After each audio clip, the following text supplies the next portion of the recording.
Well, for a lot of people, the first sport that comes to mind when they hear the word Connecticut is basketball, and rightly so when you consider the combined legacy of the UConn men and UConn women.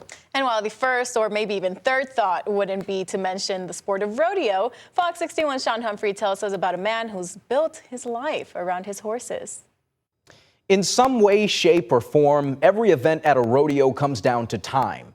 And a Connecticut-born rodeo contestant named Carmine Nastri has tried to have the fastest rope at the rodeo for so long that competing a few seconds at a time has eventually led to 5 decades pursuing what some might call an unorthodox sport. And as you'll find out, he doesn't plan to quit anytime soon.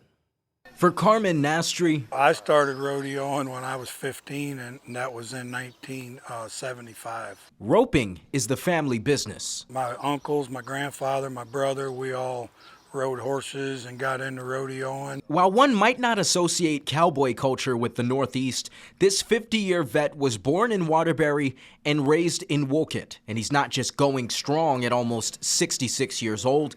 In fact, you'd be hard-pressed to find a day where Nastri isn't working with horses. I'm 65, but I still love to rope. My daughter, who's out here practicing right now, breakaway, and my son trains horses every day. He lives in Georgia full-time. They keep me into it. We ride every day, year-round. Nastri is one of the most accomplished competitors in his field. His 22 First Frontier Circuit year-end titles are a record. But his impressive resume doesn't make keeping up with his competition any easier. You know, when I started out, if you tied calves in 8 seconds, you were very fast. Now they're tying them in 6s and 7s. If you were 5 seconds in the team rope and you were fast, now they're being 3s and 4s. Now, splitting time between Saratoga County, New York and Southeast Georgia, he spends a lot of his days teaching the sport to others. But don't expect him to take it easy on his proteges when it's time to compete. I'm coaching them during the week, and then I'm hoping to out-rope them and beat them on the weekends. Sometimes it works, sometimes they beat me.